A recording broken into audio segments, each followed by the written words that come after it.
Davis's first spear.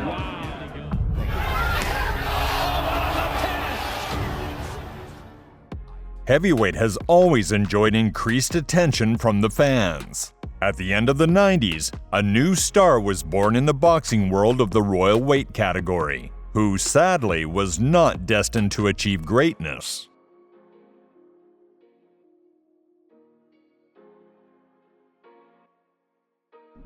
Ikemefula Charles Ike Ibeabuchi was born on February 2, 1973, in Escalating, southern Nigeria. Ike, from an early age, was known for his physical strength and a tough, even unstable character. He has participated in street fights more than once, defeating opponents who outnumbered him and were bigger. He claimed that he sees demons, instilling even more fear in those around him. Ibeabuchi planned to join the Nigerian Armed Forces, but in 1990, after seeing Mike Tyson's defeat on TV in a fight against Buster Douglas, he decided to focus on boxing.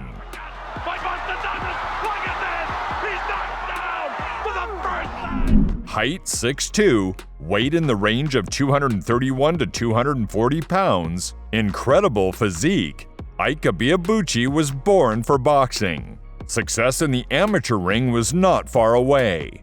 He twice defeated his compatriot Duncan Duckawari, who at the 1996 Olympic Games would win a bronze medal. In 1993, Ike moved to the United States with his mother, and in 1994, he won the Golden Gloves tournament in Dallas. In the same year, the boxer turned professional. The professional debut of the Nigerian took place on October 13, 1994, when he knocked out Ishmael Garcia in the second round, for whom this fight was the last in his career. Few people know that the fight could have ended in the collapse of Ibeabuchi. I stunned him in the first round. When the gong sounded for a break, he hit me hard on the back of the head. The referee wanted to disqualify Ike, but my coach said I was fine. Unfortunately, I didn't recover during the break. In the second round, it was all over. I believe I would have given him a good fight if not for that blow, Ishmael Garcia said years later. Ike Ibeabuchi continued his winning streak. By June 1997, the Nigerian had won 16 fights, 12 of which he finished by knockout.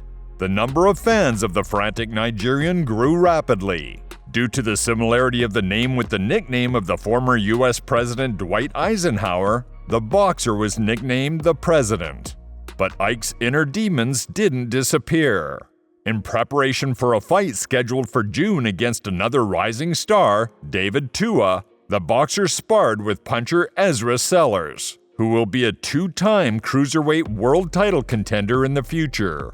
During sparring, Ike received a minor injury, and demons immediately woke up. He attacked Sellers with bestial fury, punching and kicking him, and then tried to strangle him. The second coach of Ibeabuchi, Jay Wilson, tried to calm the boxer, but he also suffered. Both victims filed a lawsuit against unstable Ike, but in the end, both sides managed to reach a compromise and the conflict was settled. On June 7, 1997, Ike fought David Tua. The Samoan was considered to be the clear favorite of the fight. Tua won all of his 27 professional fights, 23 of which he finished by knockout. And David had wins by knockout over John Ruiz. Tua Ruiz is rocked in the first 20 seconds of the bout. Down goes Ruiz. I imagine there are a few people down there celebrating. There's the first left hook. And it's interesting what you said, George, about a fighter like this doesn't look as tall as he really is because of the way his body is built. People have a hard time. Darrell Wilson. Wilson tries a right hand across the top. Tua, look at the knockout punch, and as it happened, Larry, George put his hand on my arm as if to say, that's the end of that. David Izon. Hands drop for a moment. He gets the hands back up.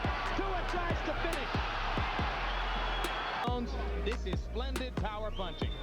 Very splendid. At this point, Izon had just flat gotten weak, and you're not going to take these big punches from a puncher like David Tua all night long. And Oleg Muskayev. Muskayev's legs are a little wider. Takes a left on the hook, and another one. His eyes roll back in his head on that one. The Skyup is out. Bobs and weaves, just misses, throws a left that hurts him. Still, he's okay. That one did the damage. Right there, look at his arms. He can't control his hands. Now he's out on his feet. And that punch and that one, that was over. But Ibeabuchi did not give a damn about all the pre-match talk and the name of his opponent. Unlike Tua's previous opponents, he did not run from him around the ring. Instead, he had an open fight in the center of the ring. Not a single boxer has dared to fight against David Tua like that yet. But Ike liked it, and looked not worse in consistent exchanges of blows than his formidable opponent. The fight was a real gift for the fans. It took place at the highest pace, with constant exchange of heavy hits. Surprisingly, in this fierce fight between two recognized knockout machines, no one was even in a light knockdown.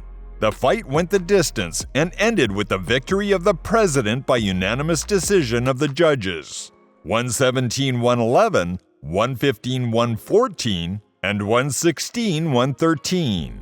It is worth noting that not all experts and fans agreed with the judges' verdict. Tua himself did not complain about the judges, saying that he did not do enough to win this fight. In 12 rounds, the boxers landed 1,730 punches between them, setting a new heavyweight record previously held by Muhammad Ali and Joe Frazier in their legendary Manila Thriller. This victory got Ike the title of International World Champion according to the WBC.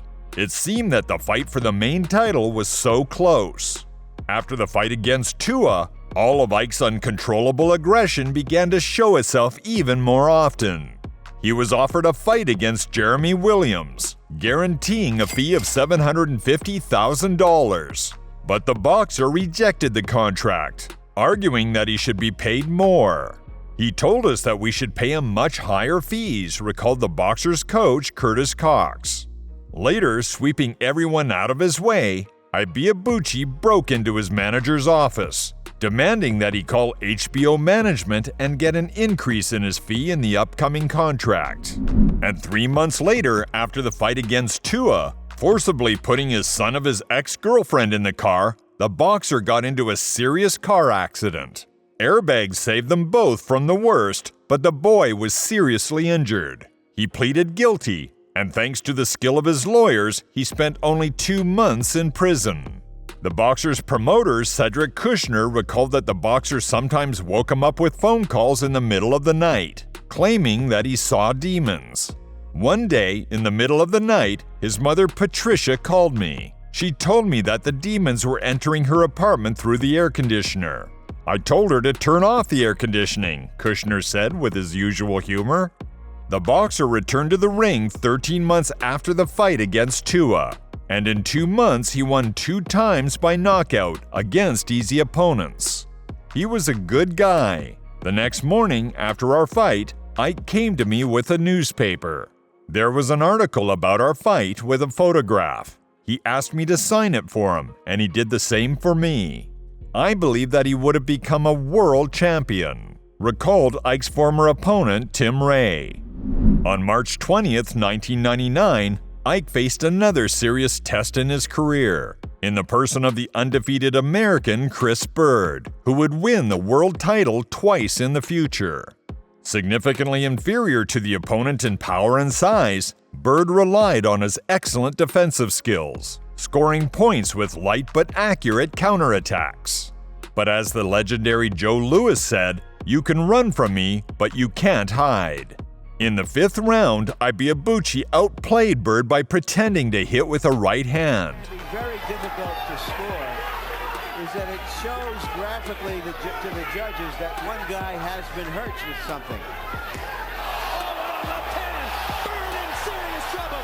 Ibeabuchi with a monster left hook, followed it up to the right, and Byrd for the second time in his career goes down. He caught him with a powerful left uppercut, after which he added a right cross.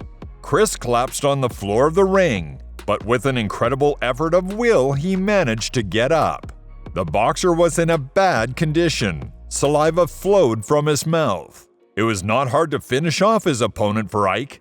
The fight was stopped a second before the end of the 5th round. I managed to outsmart him. Of course, Byrd is a real fighter. He won't give up as long as he breathes. As a result, Chris became the champion of the world. He spoke warmly of his opponent Ike years later. The boxer's hopes for a fight against Lennox Lewis remained only hopes. The fight against Byrd was the last in the career of the 26-year-old boxer.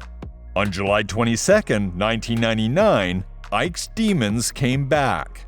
The boxer invited a stripper to his hotel room.